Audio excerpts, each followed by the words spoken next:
Vamos ouvir um pouco da palavra de Deus hoje, o que Deus tem para falar, uma porção da palavra de Deus hoje. E vai estar num versículo único, em 1 Timóteo, capítulo 1, versículo 17. Eu peço que vocês fiquem de pé, para a gente ler a palavra do Senhor, se possível, se puderem. Diz assim: assim, ao Rei eterno, imortal, invisível, Deus único, honra, glória para todos sempre. Amém. Vamos repetir? 1, 2, 3.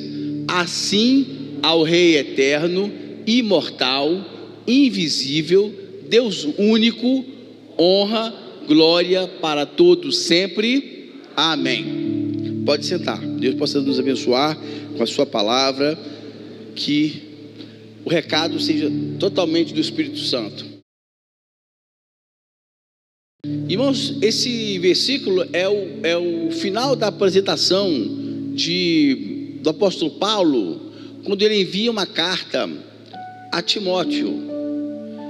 Quem era Timóteo? Timóteo foi um rapaz que caminhou com Paulo e foi muito importante na segunda viagem missionária de Paulo. E Paulo ali vê o crescimento daquele rapaz e ele é ordenado ao pastorado. Ele é levantado como pastor e ele vai assumir a igreja em Éfeso. E por volta do ano 64, 65 depois de Cristo, Paulo então provavelmente estava na Macedônia. Ele já tinha saído da prisão. Ele tinha passado 2 anos na prisão em Roma, aquela prisão domiciliar que ele esteve em Roma. Ele sai dessa prisão e começa a fazer uma série de viagens para poder correr atrás do prejuízo do tempo que ele ficou preso ali em Roma. Estando em Macedônia, ele escreve uma carta para Timóteo, porque parece que é meio normal, né? Nem sempre os pastores são amados assim, e Timóteo estava tendo um problema na igreja dele. Algumas pessoas da igreja de Timóteo não estavam confiando muito nele. Ele estava meio desacreditado. Então Paulo vai escrever uma carta para ele, dando algumas lições para ele, dizendo como ele deveria se portar para poder fazer com que a igreja de Éfeso crescesse. Então ele vai fazer uma série de ensinamentos com relação ao diaconato, ao bispado, com relação à questão da apostasia. Então é uma carta extremamente importante e vai trazer muito crescimento. Se você puder dar umas folheadas aí essa semana, passe essa semana, leia a carta de 1 Timóteo, uma carta muito abençoada. A relação de Paulo com Timóteo é uma relação de pai e filho. Se você ler o versículo 2, dá para botar aí? Timóteo 1, versículo 2, mesmo capítulo, Timóteo 1, versículo 2. A Timóteo, verdadeiro filho na fé, que a graça, a misericórdia e a paz da parte de Deus Pai e de Cristo Jesus nosso Senhor estejam com você. Então ele tem uma relação com Timóteo de pai. E nesse ponto, sabe uma coisa que me preocupa, irmãos?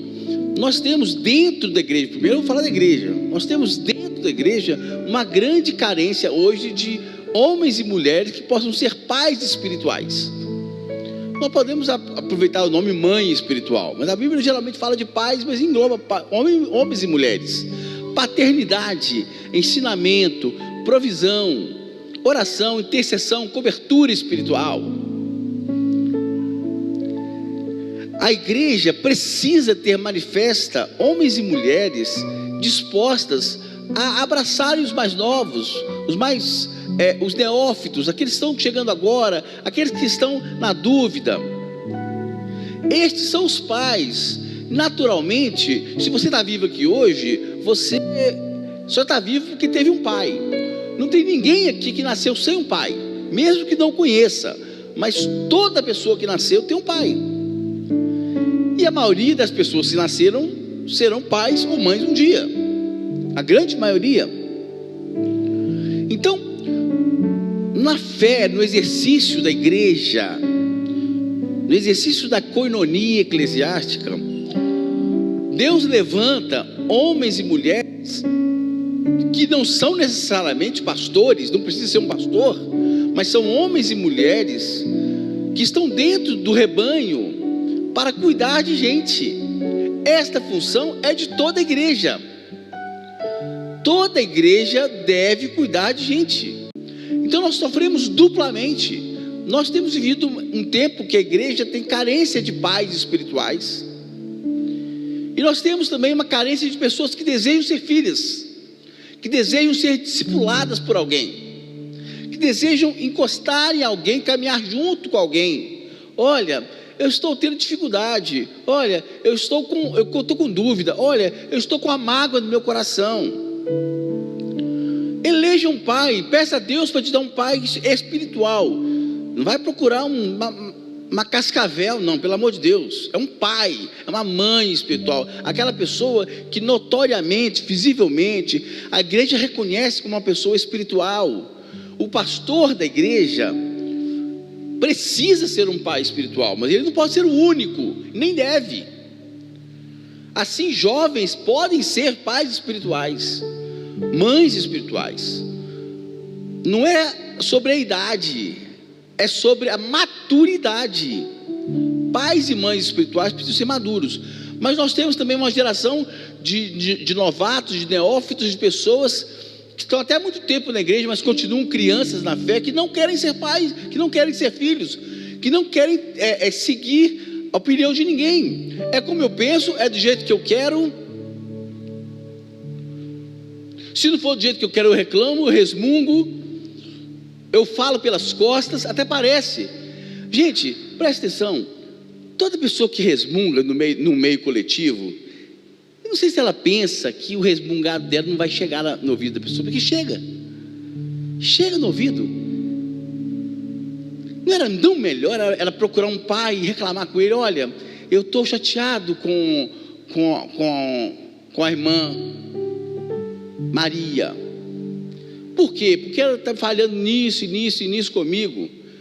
Talvez você vai ouvir um bom conselho de um pai espiritual, de uma mãe espiritual. Vamos fazer o seguinte: ele está falhando com você, ela está falhando com você, vamos orar juntos, vamos procurá-la, ao invés de você ficar mantendo essa mágoa no seu coração, essa revolta no seu coração, vamos procurá-los, a pessoa, o homem ou a mulher, o pastor, o diácono, a missionária, o missionário, vamos procurá-lo. Mas que tal a gente antes fazer um jejum?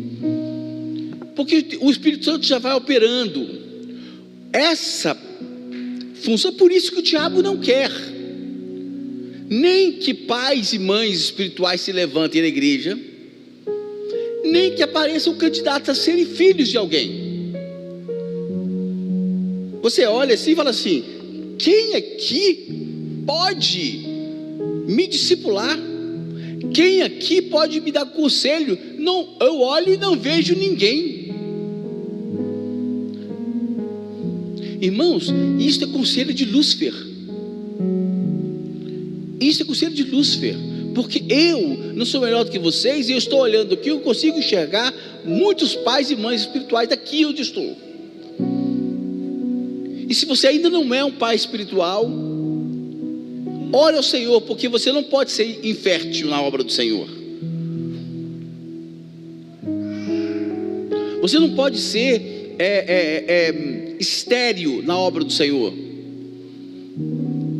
Ser estéril fisicamente, no corpo físico, é um acidente da natureza. Mas na obra de Deus, no reino de Deus, os seus pregadores, os seus evangelizadores, todos são férteis. Sabe por quê?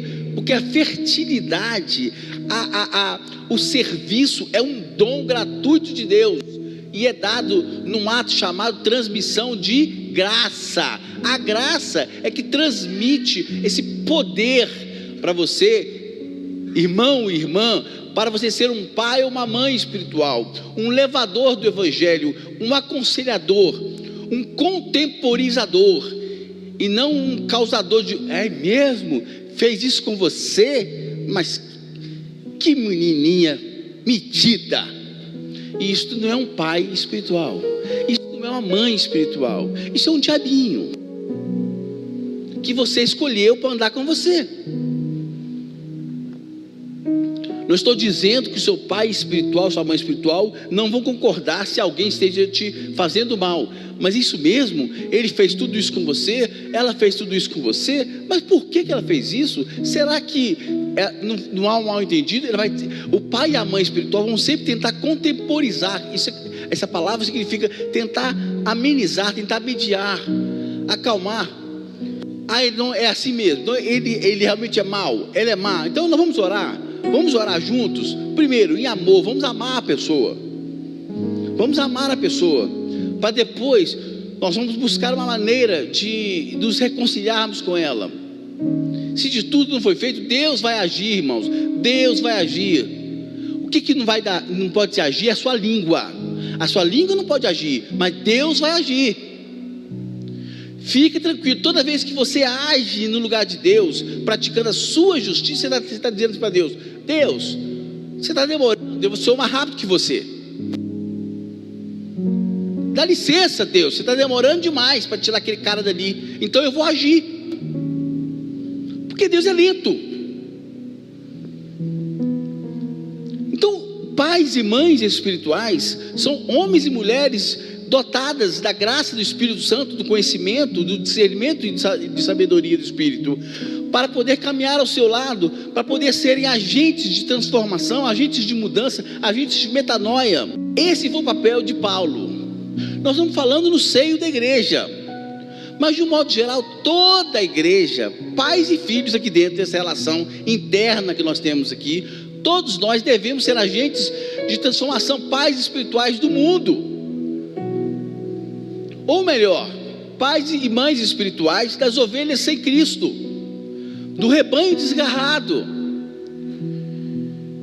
É esse amor filial, é esse amor sem medida, derramado pelo Espírito Santo de Deus, é que é capaz de fazer você ter compaixão de alguém que está no mundo, e adotar alguém. Você já adotou alguém para orar?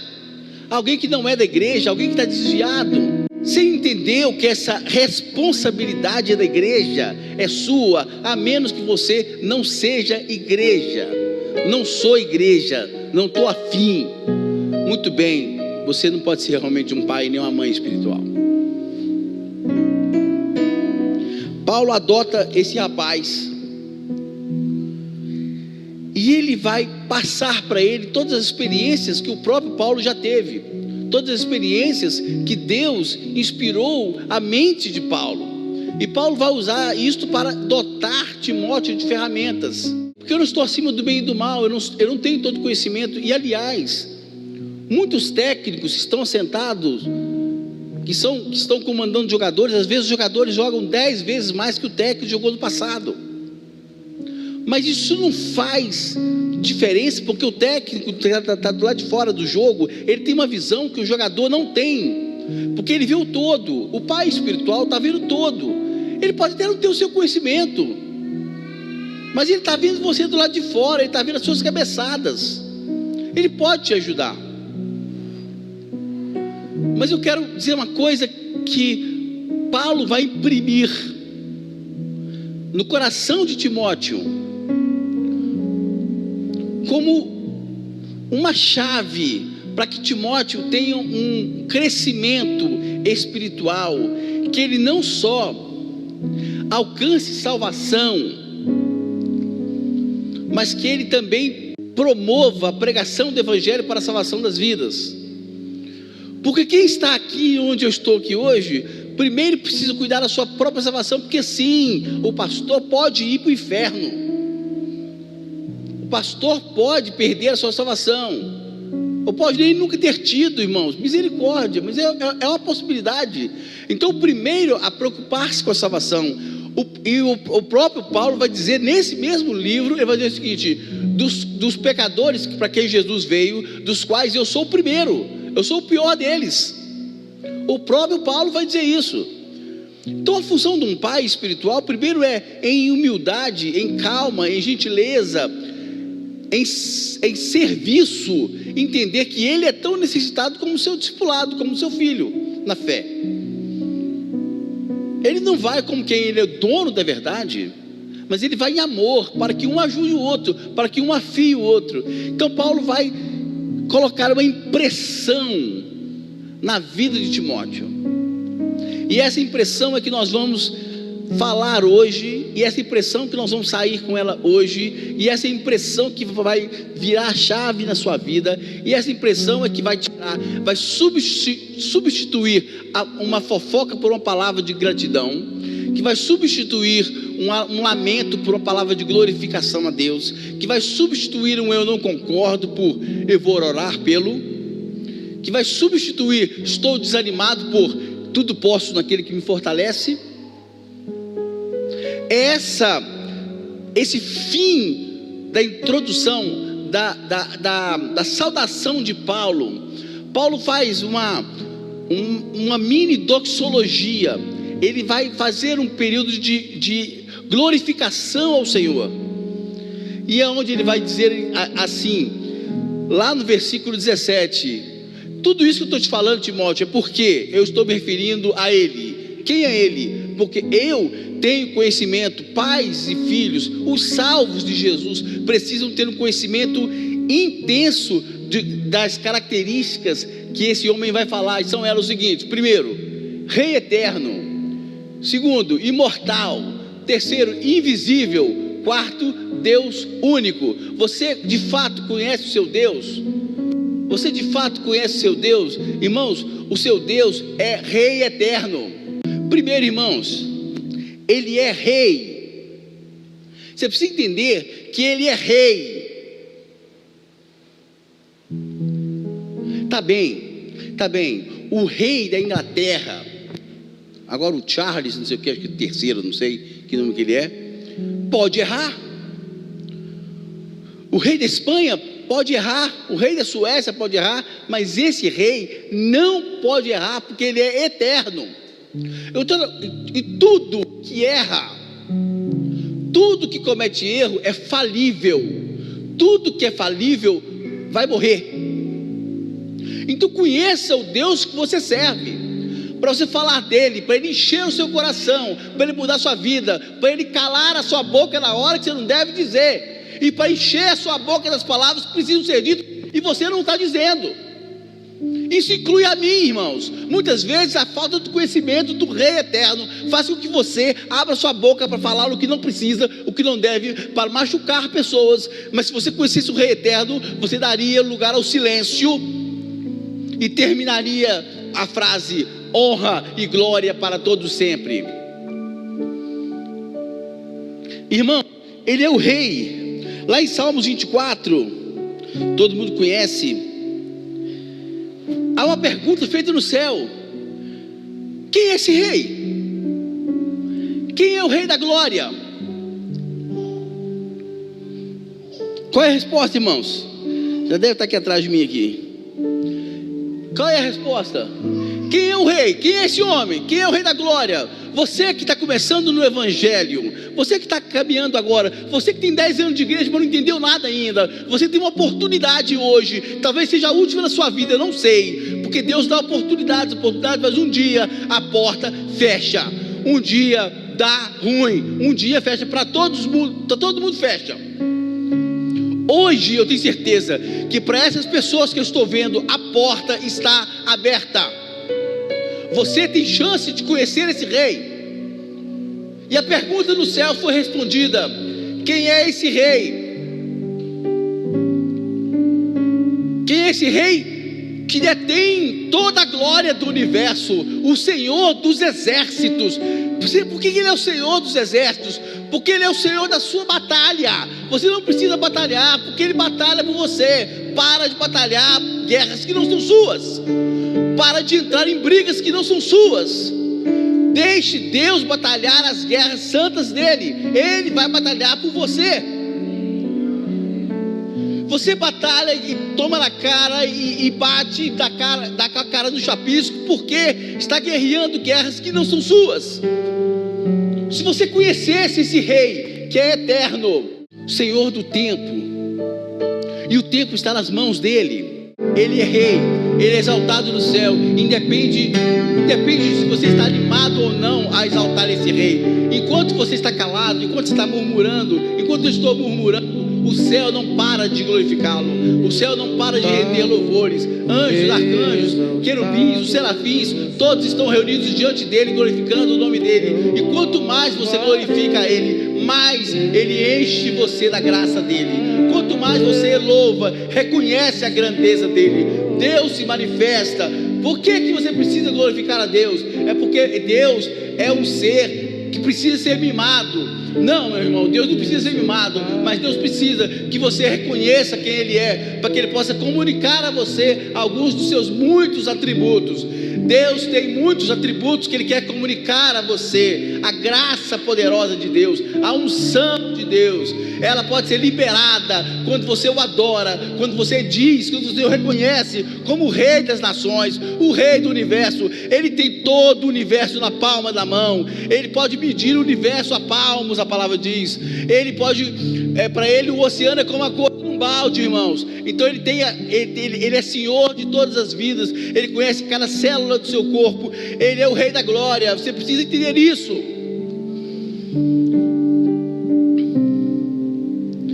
Ele é imortal. Ele não só é eterno, mas Ele é imortal. Significa que Ele é infalível. Se Ele é infalível, Ele não tem nada que deteriore. O erro é um processo de deterioração do ser humano. Deus não é humano, Deus não é homem para que minta, diz lá em Números. Então Deus, por não errar, Ele é imortal. Irmãos, o nosso Deus, Ele é imortal, porque a morte nunca vai alcançá-lo, nunca vai vencê-lo. Ele venceu a morte através de seu filho. Ele permitiu que seu filho morresse, e Ele agora toma a chave da morte na mão. E quem estiver nele tem a sua vida eterna garantida, irmãos. Você tem a eternidade dentro de você. Muitas vezes a falta da compreensão da eternidade, faz com que você tenha um vazio, e vazio de crente, sabia? Crente tem vazio, e o vazio do crente muitas vezes está na falta da compreensão da eternidade. Então nosso Deus é Rei, e não é só Rei, é um Rei eterno. Ele é invisível. Irmãos, o fato de nosso Deus ser invisível gera um grande drama nas pessoas. O fato do nosso Deus não ser palpável, tateável, né? Que Ele não possa ser percebido com sentidos humanos, faz com que o ser humano seja fortemente atraído para deuses que possam ser reconhecidos pelas suas vontades. Então nós não podemos reclamar das pessoas que constroem um Deus de madeira, um Deus de barro, porque quando a gente não constrói um Deus de barro, um Deus de madeira, a gente faz um Deus da nossa cabeça. E pior de tudo, isso não é coisa do diabo, não, isso é coisa da gente. O diabo só faz ajudar. E tem muita gente que, se você abrir o altar, abrir o trono do altar do coração, o Deus que está lá é Ele mesmo. Ele é o próprio Deus que está lá dentro. Porque o homem não está acostumado a lidar com Deus que nunca ninguém viu. Deus não está acostumado a lidar com alguém que habita numa esfera inatingível, do ponto de vista da matéria, porque Ele não é feito de matéria. Então o mundo não compreende isso, irmãos. Como é que você vai compreender? Como é que você vai servir a um Deus que é invisível? Parece fácil, porque você já serve a Deus, está no automático há muitos anos. Eu sirvo a Deus, Ele é invisível. Aí você não para pensar que de fato Deus não pode ser visto. Você não para pensar que Deus de fato não pode ser visto. Isso explica muitas vezes a sua falta de fé, da minha falta de fé, nós promovemos deuses.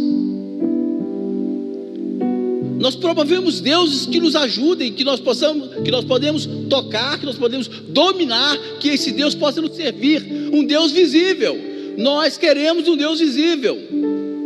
Então eu levanto Deus, a minha sabedoria, a minha cultura, o meu passado, o quanto eu sou bom naquilo, a minha profissão, o meu filho, a minha mulher, eu mesmo. Nós temos muitos deuses, nós achamos e condenamos pessoas que têm um Deus de madeira numa parede. Isso não é nada, irmãos. Esse Deus você está vendo, está lá, está fácil de falar, tem um Deus ali, e o Deus está escondido na mente de muita gente.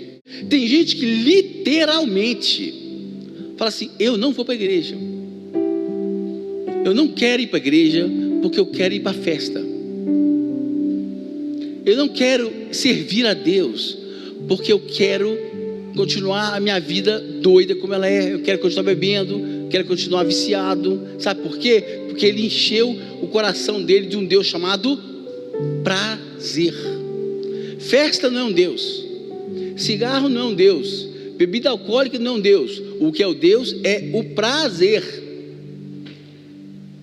Então, na falta de conhecimento desse Deus, as pessoas elegem deuses para si. E Paulo vai terminar dizendo que, além de tudo isso, dele ser um rei, de ser eterno, de ser imortal e invisível, ele também é um Deus único. Irmãos, Deus único significa que ele não aceita concorrência. O nosso Deus não está aberto à concorrência, até porque não há concorrência, não há como concorrer com ele. A palavra diz que os seus caminhos são insondáveis, seus juízos são inescrutáveis. Quem conheceu a mente do nosso Senhor? Quem foi o seu conselheiro? O nosso Deus é único. Ele não pode, você não pode ter Deus. Você sabia que tem mais ateus do que vocês imaginam? Se eu perguntar aqui agora, o que é ateu? Vocês vão arriscar dizer que é pessoa que não crê em Deus. No grego, o prefixo a geralmente quer dizer sem, concorda? Fala assim: acéfalo, sem cabeça. Ateu, sem Deus. Não necessariamente que não acredite em Deus, sabia? Tem muito crente ateu. Para você ser ateu não quer dizer que você fale que acredita ou não, porque quando você não serve a Deus, você está dizendo: ele não existe. Quando você não se submete, porque Deus, ele é soberano. Deus é soberano, não há outra maneira de você chegar perto dele sem reconhecer que ele é soberano. Então, quando ele não é soberano na sua vida, você está sendo ateu, porque Deus não se separa da sua soberania. Não, eu quero Deus, mas eu quero fazer a minha vontade. Eu quero Deus, mas tem que ser do meu jeito. Se Deus está me usando uma luta para me ensinar, e eu não aceito essa luta, você é ateu. Então, ateu não é necessariamente quem não acredita em Deus, até porque eu acho que ninguém no mundo, de fato, não acredita em Deus. Eu tenho para mim que todo ateu, confesso, na verdade é um homem com um problema com Deus. Ele tem uma mágoa com Deus, ele tem uma revolta de Deus. Um dia ele precisou de Deus e Deus não agiu como ele queria, e ele decidiu matar Deus. O ateu, na verdade, é aquela pessoa que decidiu matar Deus. Mas o ateu funcional, o ateu de dentro da igreja, é aquele que fala assim: eu até acredito que Deus existe, mas ele existe assim, para não me deixar ir para o inferno. Agora, tudo que vem com Deus, mudança de vida, mudança de mente, não, isso não serve para mim. Ó, é o seguinte, eu sou crente, mas o velho homem continua gritando em mim. Se pisar no meu calo, eu mostro quem eu sou. Eu não levo desaforo para casa, é o que eu falo na cara.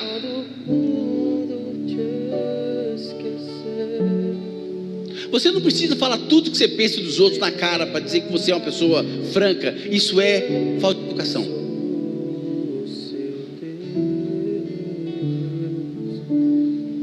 Até porque tudo que você pensa a respeito dos outros, há um perigo de você estar errado. Danilo, eu acho que você, não sei, eu não vou com essa cara, porque eu acho que você é muito nervosa. Essa é uma verdade relativa, eu posso estar enganado. Então eu chego para ele e falo o que eu penso. Que direito que eu tenho? Agora, então eu não posso falar o que eu penso para as pessoas? Sim e não. Quando eu posso falar o que eu penso com as pessoas? Quando eu tenho relacionamento com ela, gera intimidade. Eu tenho intimidade com a Danila, ela é minha amiga, ela confia em mim, eu confio nela. Nós temos um relacionamento de uma caminhada cristã juntos. Fala assim: minha irmã, eu tenho uma coisa para te dizer, não gostei do que você fez, não gostei do que você falou. Geralmente quem faz isso está cheio de amor por ela, e essa palavra não vai causar dano nela.